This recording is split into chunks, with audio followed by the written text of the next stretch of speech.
Indian agriculture में जैसे जैसे फर्टिलाइजर्स की मांग बढ़ती जा रही है, वैसे वैसे केंद्रीय सरकार द्वारा फर्टिलाइजर पर दी जाने वाली सब्सिडी भी बढ़ती जा रही है। यानी सरकार के ऊपर एक फिस्कल बोझ इसका बढ़ रहा है। गवर्नमेंट के डाटा को लेकर ही बात करते हैं। केंद्रीय बजट 21-22 में गवर्नमेंट की तरफ से एक लक्ष्य रखा गया था कि हम 79,530 करोड़ रुपीस जो है फर्टिलाइजर सब्सिडी पर खर्च करेंगे, लेकिन फाइनली जो गवर्नमेंट ने खर्च किया वो था 1.62 लाख करोड़ रुपीस।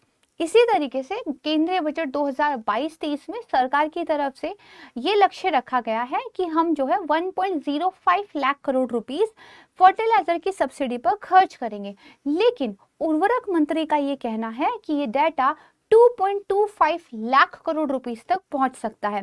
सरकार इसका मतलब अपनी सीमित रेवेन्यू सोर्सेस का जो उपयोग है वो फर्टिलाइजर सब्सिडी के लिए कर रही है और काफी ज्यादा मात्रा में कर रही है। कहीं ना कहीं सरकार का ये प्रयास जरूर होगा कि सब्सिडी का जो बोझ है वो कम किया जाए। इसीलिए फर्टिलाइजर के सेक्टर में सरकार के द्वारा नित नई पहलें लाई जा रही हैं, जो केमिकल फर्टिलाइजर के यूज को हतोत्साहित भी करती है और ये प्रयास भी करती है कि सरकार पर सब्सिडी का बोझ कम पड़े और साथ ही जो किसान हैं उनको भी सही कीमतों पर आगत जो है उपलब्ध हो जाए। इसी संदर्भ में हाल ही में सरकार के द्वारा एक नई स्कीम लेकर आई जा रही है जिसका नाम है पीएम प्रणाम स्कीम। इस स्कीम के दो उद्देश्य जो आप इंट्रोडक्शन से समझ गए होंगे। पहला, केमिकल फर्टिलाइजर के यूज को हतोत्साहित करना है। दूसरा, सरकार पर सब्सिडी के बोझ को कम करना है। तो आज की वीडियो में जो पीएम प्रणाम एक न्यू स्कीम है, इसके बारे में हम चर्चा करेंगे। साथ ही हम देखेंगे कि इंडिया का जो फर्टिलाइजर सेक्टर है ये किस तरीके से काम करता है, फर्टिलाइजर की मांग किस तरीके से डिसाइड की जाती है, सरकार के द्वारा कौन कौन से इनिशिएटिव इस सेक्टर के लिए लेकर आए गए हैं। वीडियो में स्टार्ट करूं उससे पहले अपना इंट्रोडक्शन जो आप जानते ही हैं वो दे देती हूं। मैं हूं प्राची और संस्कृति आईएएस यूट्यूब चैनल पर आप सभी का बेहद खुश दिली के साथ स्वागत करती हूं।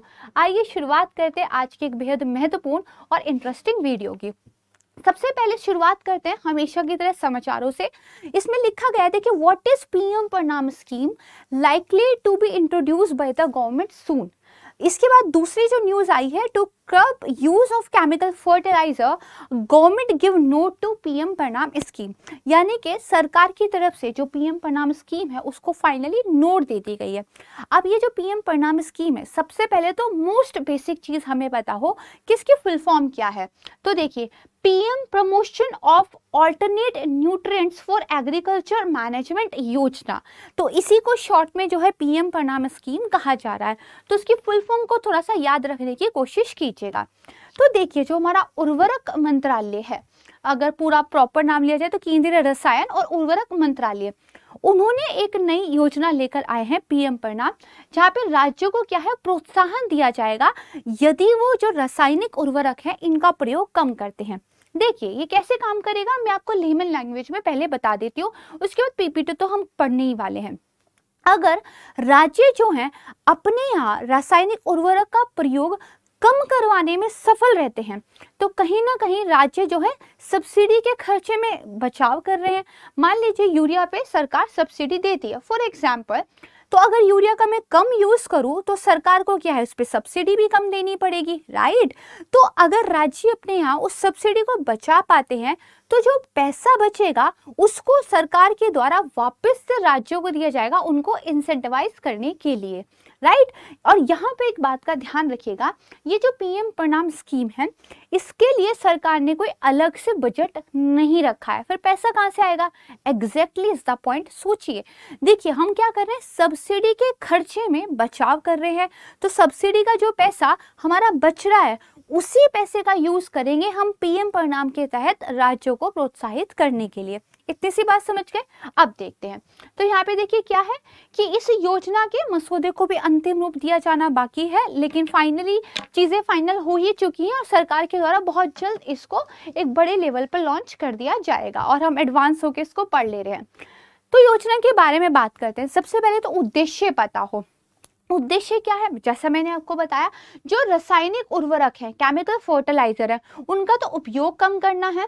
साथ में इन रासायनिक उर्वरक पर हम जो सब्सिडी दे रहे हैं उस सब्सिडी को क्या है, कम करना है, सरकार पर सब्सिडी के बोझ को खत्म करना है।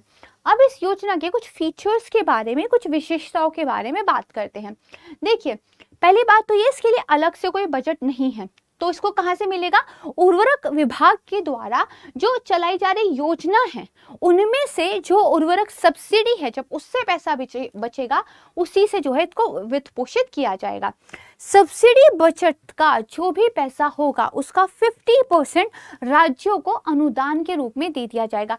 जो राज्य जितनी बचत करेगा सब्सिडी में, उसको इस सब्सिडी की बचत के 50% का ज्यादा से ज्यादा हिस्सा मिलेगा। अब उनको जो पैसा मिलेगा राज्य उसका क्या करेंगे, ये भी हम पढ़ेंगे। तो जैसे यहाँ पे देखिए, जो ये पैसा होगा उसका जो 70% है वो 70% राज्यों को इसलिए दिया जाएगा कि ग्राम, ब्लॉक और जिला स्तर पर जो वैकल्पिक उर्वरक हैं उनके लिए टेक्नोलॉजी वगैरह को बढ़ावा देने के लिए यूज किया जाए, इस तरह की विधियों को किया जाए। ऑल्टरनेट उर्वरक क्या होते हैं, देखिए, जो भी हमारे परंपरागत उर्वरक है जैसे यूरिया है, ठीक है, डाई अमोनियम फॉस्फेट है, म्यूरेट ऑफ पोटाश है, ये सारे क्या ट्रेडिशनल फर्टिलाइजर्स है। इनके अलावा अगर कोई और फर्टिलाइजर्स का आप यूज करते हो तो उनको अल्टरनेट फर्टिलाइजर्स बोलते हैं, वैकल्पिक उर्वरक बोलते हैं। ये वैकल्पिक उर्वरक वैसे तो कोई भी हो सकते हैं, बट जनरली माना जाता है कि और बेहतर होते हैं, ऑर्गेनिक होते हैं, ठीक है, ज्यादा सुलभ होते हैं, पर्यावरण के लिए कम हानिकारक होते हैं, जनरली इनको इससे माना जाता है। तो उन उर्वरकों को बनाने के लिए, उन ऑल्टरनेट फर्टिलाइजर्स के लिए हमें क्या है, टेक्नोलॉजिकल एडवांसमेंट करना पड़ेगा।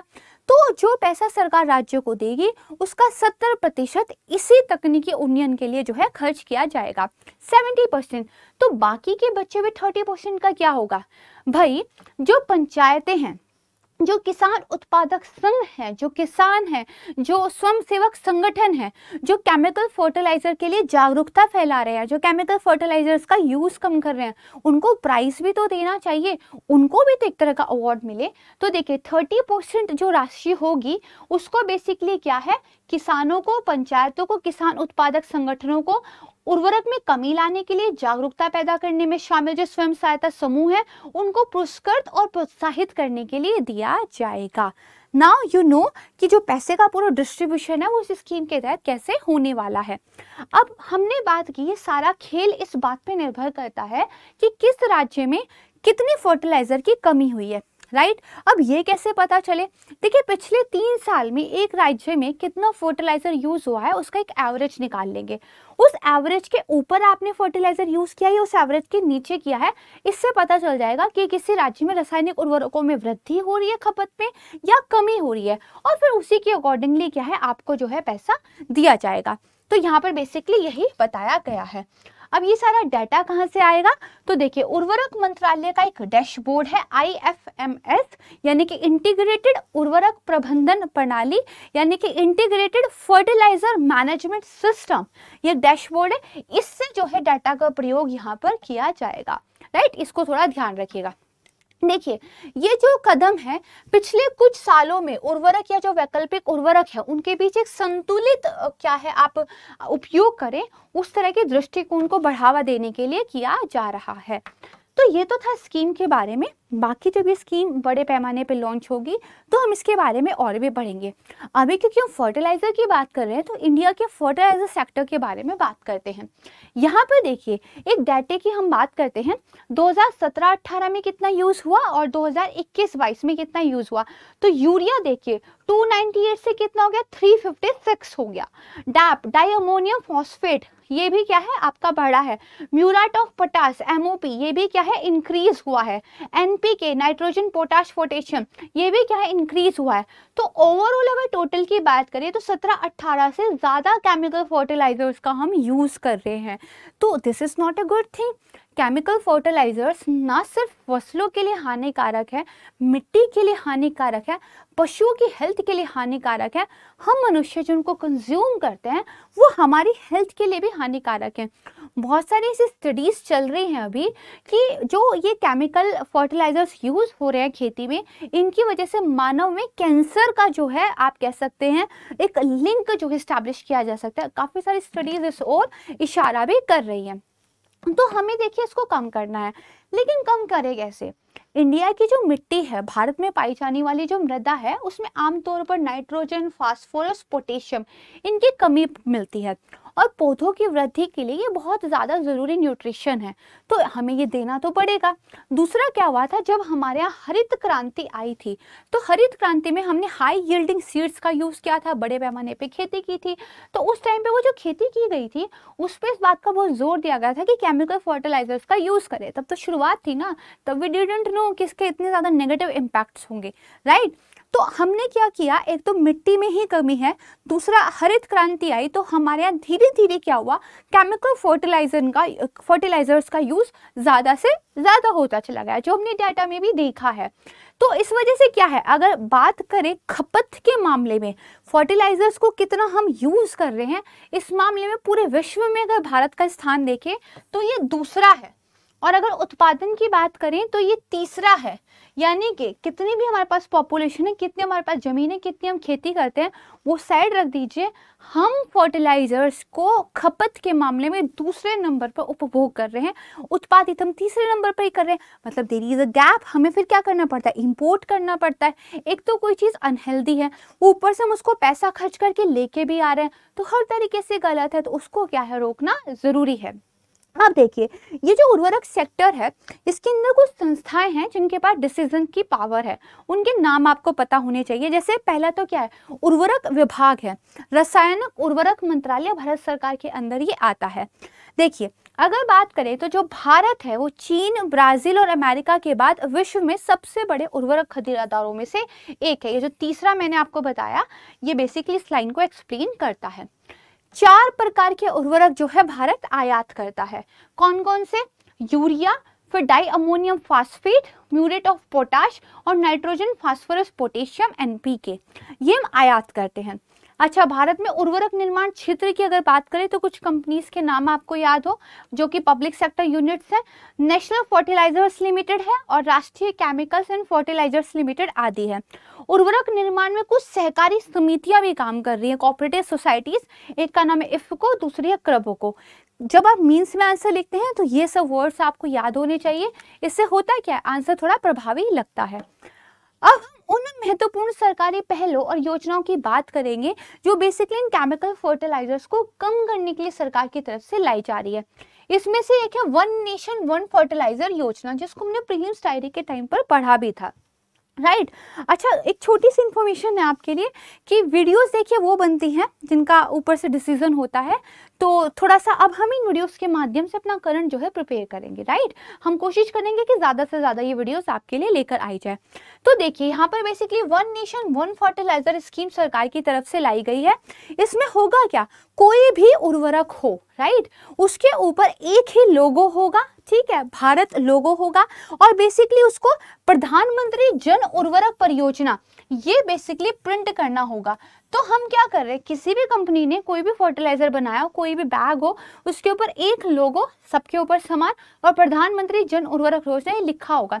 सरकार का कहना यह है कि किसानों को फर्टिलाइजर सस्ता पहुंचाने के लिए हम जो इतनी सब्सिडी दे रहे हैं, तो बेसिकली हमें भी तो क्रेडिट मिलना चाहिए, तो हमारी स्कीम का नाम भी छापो भाई, ठीक है, सरकार भी अपनी जगह। इसके अलावा यहाँ पर देखिए क्या बताया गया है, the one nation one fertilizer scheme, the government logic and some immediate risk, एक एक्सप्लेन्ड सीरीज जो आई थी जो हम डिस्कस कर चुके हैं। तो ये प्रधानमंत्री जन उर्वरक जो परियोजना है, इसके तहत उर्वरक सब्सिडी योजना के तहत उर्वरक और लोगों के लिए एकल ब्रांड जो है पेश किया जाएगा, और जितने भी सारे 4 उर्वरक है, यूरिया हो, डाई अमोनियम फॉस्फेट हो, म्यूरेट ऑफ पोटाश हो, या फिर कॉम्प्लेक्स एनपीके जो हो, ये बेसिकली सब पे काम करेगा, राइट। दूसरा सरकार क्या लेके आई है, नीम कोटिंग वाला यूरिया।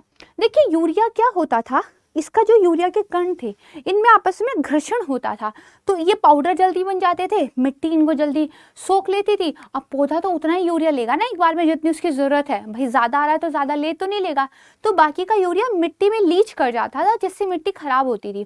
तो नीम कोटेड यूरिया बेसिकली एक कॉन्सेप्ट आया कि जो नीम ऑयल है उसकी हम कोटिंग कर देंगे यूरिया पे, इससे क्या होता है जो घर्षण होता है दानों के बीच में वो कम हो जाएगा और उससे पाउडर जो है यूरिया के दाने नहीं बनेंगे, धीरे धीरे यूरिया जो है अपने आप को लीच करेगा और जितनी जरूरत पौधे को होगी उतना वो ले लेगा, तो यूरिया की एफिशिएंसी इससे बढ़ेगी और हमारी मिट्टी में जो पॉल्यूशन हो रहा था वो बचेगा। तो उर्वरक विभाग ने सभी घरेलू उत्पादकों के लिए नीम कोटेड यूरिया के रूप में 100% यूरिया का उत्पादन करना अनिवार्य कर दिया है। यहाँ पे आप देखेंगे 2021 में एक न्यूज आई थी, नीम कोटेड फर्टिलाइजर ने हेल्प किया है reduce of chemicals raise crop yield. उस टाइम के जो फर्टिलाइजर मिनिस्टर थे गोडवा, उन्होंने बेसिकली ये कहा था कि 100% नीम कोटेड यूरिया के आने की वजह से 15-16 में तो क्या हुआ, एक तो केमिकल्स कम हुए हैं, सॉइल की हेल्थ इंप्रूव हुई है, कीटाणु जो है कम हुए हैं, अटैक वगैरह कम हुआ है। हालांकि मिनिस्टर ऐसा कह रहे हैं तो मतलब थोड़ा बहुत ऊपर नीचे हो सकता है, but yes Neem coated urea ने चीजों को अच्छा तो किया ही है। एक फिर लाई थी सरकार नई यूरिया नीति, न्यू यूरिया पॉलिसी। यहाँ पे देखिए अमर उजाला ब्यूरो की आप एक कटिंग दे सकते हैं, 2015 में बेसिकली इसको क्या है कैबिनेट की तरफ से मंजूरी दे दी गई थी। तो इसमें रखा गया था कि यूरिया का उत्पादन हम बढ़ाएंगे, लगभग 20 लाख टन बढ़ाने का ये रखा था, और यूरिया की सब्सिडी में हम कटौती करेंगे, लगभग 4,800 करोड़ रुपए की ईयरली सब्सिडी हम कम करेंगे, ऐसा सरकार ने कहा था। तो इस नीति के उद्देश्य क्या थे, तो स्वदेशी यूरिया उत्पादन को हमें बढ़ाना है ताकि हमें बाहर से कम मंगाना पड़े, जो यूरिया इकाइयां हैं उनकी ऊर्जा दक्षता को बढ़ाना है, सब्सिडी के बोझ को क्या है युक्ति संगत करना है। तो दीज आर सम आप कह सकते हैं जो लक्ष्य थे इस नीति के तहत, तो इतना अगर आप लिख देंगे मेंस में तो दैट विल बी सफिशिएंट। फिर इसके बाद देखिए सरकार एक और पॉलिसी लेकर आई थी, नई निवेश नीति, जो कि उससे भी पहले आई थी 2012। देखिए जनवरी 2003 में नई निवेश नीति की घोषणा की गई ताकि यूरिया का जो क्षेत्र है एक तो उसमें इन्वेस्टमेंट नया आए, ठीक है, नई निवेश की सुविधा हो और भारत बेसिकली आत्मनिर्भर बन जाए। 2014 में इस नीति में सरकार की तरफ से संशोधन भी किया गया था। जैसे यहाँ पर अभी आप देख सकते हैं ये मई 2023 की ही न्यूज है कि जो गवर्नमेंट है उसने एप्लीकेबिलिटी जो न्यू इन्वेस्टमेंट पॉलिसी थी 2012 की, उसको हिंदुस्तान जो यूरिया रसायन लिमिटेड है, नहीं आई एम सॉरी, हिंदुस्तान उर्वरक रसायन लिमिटेड है, इस फर्टिलाइजर प्लांट के लिए बढ़ा दिया है। बेसिकली इस पॉलिसी के तहत सरकार जो नए फर्टिलाइजर यूनिट्स है उनको जो है प्रोत्साहित कर रही है। तो 22 में देखिए न्यूज में भी था, तो पॉलिसी आपकी 2013 की है बट 22 में भी न्यूज में, इसीलिए फिर यूपीएससी क्वेश्चन पूछ लेती है और लोग सोचते रह जाते हैं कि यार इतना पुराना क्यों पूछ लिया, ठीक है। फिर एक नई स्कीम सरकार की तरफ से लाई गई है, वो है पोषक तत्व आधारित सब्सिडी। आपके फर्टिलाइजर में जितना ज्यादा न्यूट्रिशंस का लेवल होगा उस हिसाब से सरकार आपको सब्सिडी देगी, ताकि आपको एक ब्लैंकेट सब्सिडी ना मिले कि पूरी खेत में बस यूरिया ही छिड़क दो। आपको न्यूट्रिशन बेस्ड जो है चीजें यूज करनी पड़ेगी, उस हिसाब से सरकार आपको सब्सिडी देगी। इसको देखिए अप्रैल 2010 से लागू किया गया है और वार्षिक आधार पर तय की गई सब्सिडी की एक निश्चित राशि सब्सिडी वाला जो फॉस्फेटिक और पोटेशिक है P&K उर्वरकों के प्रत्येक ग्रेड पर उनकी पोषक सामग्री के आधार पर प्रदान की जाती है। यहाँ सिर्फ एक चीज ध्यान रखिएगा, एक्चुअली अक्टूबर 2021 में सरकार ने कुछ डिसीजंस लिए थे, जिसमें से इम्पोर्टेंट एक ये है कि जो पोटास मोलासिस से हम कवर करते हैं, एक मोलासिस होते हैं खोई जिसको बोलते हैं गुड़ वाली, उसमें होता है, उससे भी जो पोटाश मिलेगा उस पर भी एनबीएस स्कीम का बेनिफिट मिलेगा। ये प्रीलिम्स के लिए काम का हो सकता है, तो इसलिए मैं आपको थोड़ा सा बता दे रही हूँ। इसके बाद एक नई चीज आई, वो है नैनो लिक्विड यूरिया। यूरिया के मामले में आप समझ गए कि यूरिया क्या है, जल्दी जल्दी मिट्टी में घुल जाता है, पेड़ उतना ले नहीं पाता, वेस्टेज होती है, भूमि भी खराब होती है। तो हम एक नैनो लिक्विड यूरिया लेके आए जिसको भारतीय किसान उर्वरक सहकारी लिमिटेड इफ्को के द्वारा पूरे भारत में पहली बार लॉन्च किया गया था। नैनो कण के रूप में यूरिया का एक प्रकार है। इसमें क्या होगा, पारंपरिक यूरिया के स्थान पर इसको विकसित किया गया है और ये पारंपरिक यूरिया की आवश्यकता को न्यूनतम 50% तक कम कर सकता है। इस बात का क्या मतलब हुआ, नीचे ही लिखा हुआ है, इसकी सिर्फ एक 500 मिलीलीटर की बॉटल, ठीक है, 40,000 मिलीग्राम पर लीटर नाइट्रोजन इसमें होता है, जो सामान्य यूरिया के एक बैग और बोरी के बराबर यूरिया देता है। तो एक बैग में जितना यूरिया मिलता है उतना आप 500 मिलीलीटर की बोतल से जो है यूज कर सकते हैं। तो ये मोर एफिशिएंट है, ठीक है, मोर क्या है, आपको सस्ता पड़ेगा, ठीक है। इसके अलावा देखिए यहाँ पर देखिए सरकार न सिर्फ नेशनल लेवल पर बल्कि इंटरनेशनल लेवल पर भी काम कर रही है। जैसे हाल ही में सरकार ने क्या किया है, जॉर्डन के साथ एक समझौता किया है, ठीक है, ये थोड़ा सा ध्यान रखिएगा। ये रसायन और उर्वरक मंत्रालय का बेसिकली एक प्रेस रिलीज निकला हुआ है। इसमें क्या हुआ है, ये जो उर्वरक संकट चल रहा है वैश्विक रूप से, इसमें जो केंद्रीय स्वास्थ्य परिवार कल्याण रसायन और उर्वरक मंत्री थे मनसुख मांडविया, उनकी लीडरशिप में उच्च स्तरीय प्रतिनिधिमंडल फर्टिलाइजर के सेक्टर में बेसिकली सहयोग बढ़ाने के लिए पहली बार कहाँ गया था, जॉर्डन गया था। और वहां पर उन्होंने क्या है, इसके लिए बकायदा एक मेमोरेंडम ऑफ अंडरस्टैंडिंग पर साइन भी किया है, ठीक है। तो ये कुछ इंपॉर्टेंट चीजें हैं जिनको ध्यान रखिएगा। तो मुझे उम्मीद है कम समय की इस छोटी वीडियो में फर्टिलाइजर वाले सेक्टर के बारे में आप काफी चीजें समझने में कामयाब रहे होंगे। एक लास्ट चीज और मैं आपको बता देती हूँ, थोड़ा सा ध्यान रखिएगा कि हमारे यहाँ कितना फर्टिलाइजर होगा, इसकी मांगों को कैसे डिसाइड किया जाता है।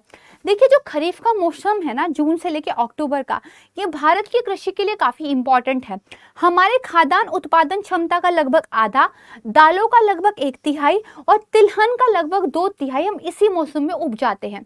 तो इस मौसम में हमें फर्टिलाइजर की काफी जरूरत पड़ती है। तो किसानों को उसकी कमी ना फेस करनी पड़े, पहले अनुमान लगा के सरकार उस हिसाब से काम कर दी कि उतना फर्टिलाइजर अवेलेबल हो, या तो घरेलू स्तर पे उत्पादित हो या हमें बाहर से इंपोर्ट करना पड़े। तो बेसिकली क्या होता है, जो कृषि और किसान कल्याण मंत्रालय है वो हर फसल की मौसम की शुरुआत से पहले उर्वरक की कितनी आवश्यकता होगी इसका आकलन करता है, और इसके बाद जो रासायनिक और उर्वरक मंत्रालय है उसको सूचित कर देता है। हर महीने फर्टिलाइजर्स की मांग बदलती रहती है, जिस तरीके से फसलों की साइकिल रहती है। तो आपको बस पता हो कि जो कृषि कल्याण मंत्रालय हमारा वो बेसिकली बताता है, और जो उर्वरक हमारा मंत्रालय है, विभाग बताता है मंत्रालय को, मंत्रालय फाइनली उस चीज को लेकर काम करता है। जस्ट अ बेसिक इन्फॉर्मेशन जो आपको पता होनी चाहिए थी। और इसी के साथ देखिए वीडियो समाप्त होता है। मुझे उम्मीद है आपको पसंद आया होगा। प्लीज कमेंट सेक्शन में बताइएगा कि इस तरह के इन्फॉर्मेटिव वीडियोस यहाँ पे कम समय में हम ज़्यादा से ज़्यादा चीज़ें कवर कर रहे हैं, हर एक सब्जेक्ट को लेके चल रहे हैं, प्रीलिम्स और मेंस साथ में पढ़ रहे हैं। ये इनिशिएटिव आपको कैसा लग रहा है?